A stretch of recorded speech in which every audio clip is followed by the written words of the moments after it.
এই ল্যান্ডস্লাইড বৃদ্ধি পাবে সেই কারণেই শুরু হয়েছে। আর সবচেয়ে বেশি দুষ্টামিগুলো কারা করছে?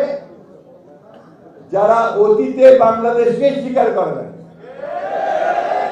যারা বাংলাদেশের স্বাধীনতাতে বিশ্বাসী করে না, এবং ওই সময় যে আপনাদের বললেন যে কত মানুষ মেরেছে, আমাদের মা বোনদের কতজনের সম্ভ্রম হানি করেছে, কতজনকে পাকিস্তান হানাদার বাহিনীর হাতে আমাদের মা বোনদের তুলে দিয়েছে, এই হিসাব আমরা ভুলি নাই।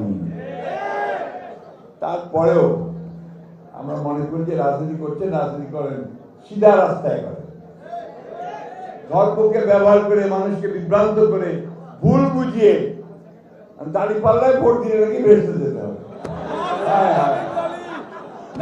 চিন্তা করেন, তাহলে আর আমার নামাজ পড়া, আল্লাহর কাছে কমপ্লিট সারেন্ডার করা, ইমান আনা, এগুলোর দরকার নাই নাকি? আমাদের এখানে অনেকে আছেন, তারা ভালো বলতে পারবে। বন্ধুগণ, এরা হচ্ছে এই মুনাফিকি করে, এই মানুষকে ভুল বোঝায়, ভ্রান্তি বোঝায়, দিয়ে তারা এই সমস্ত করে বরাবর। আজকে না, পাকিস্তান আন্দোলন যখন হয়, ভারতবর্ষ যখন স্বাধীন হচ্ছে, যখন জিন্নারা লড়াই করছেন মুসলমানদের আবাসস্থল পাকিস্তানের জন্য, তখন তাদের নেতা মৌলানা মওদুদি পাকিস্তান আন্দোলনে করেননি, বিরোধিতা করতেন। আমি কথাগুলো বলতে না, আজকে বলতে বাধ্য হচ্ছি, কারণ তারা এই কথাগুলো আজকে বিভিন্নভাবে বিএনপিকে মিথ্যা প্রচার করে।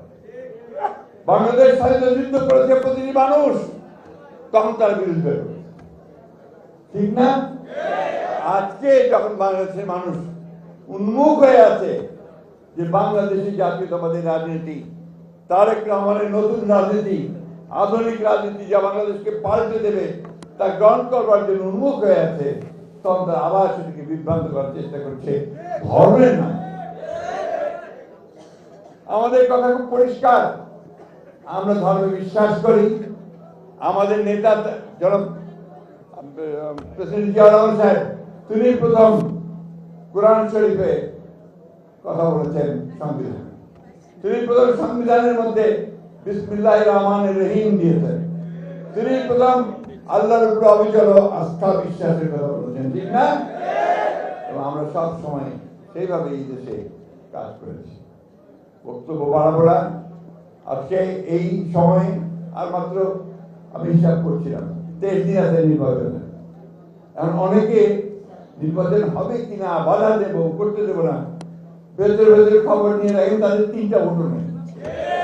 ওরা আবার বড় গোড়ায় বড় নির্বাচন হতে দেবো না, ভাই হোক নির্বাচন, দেখা যাক কে কতটা ভোট পায়। আমরা তো সেজন্য আমরা ভোটের জন্য উন্মুখ হয়ে আছি। আমরা নির্বাচন চাই, আমরা যাবো জনগণের কাছে, জনগণ যদি আমাদেরকে গ্রহণ করে আমরা আছি, জনগণ যদি বাদ দেয় বাদ দিয়ে দেবো, আমরা বিরোধী দলে থাকবো, তাই না? আগে থেকে এত গলাবাজি কেন ভাই?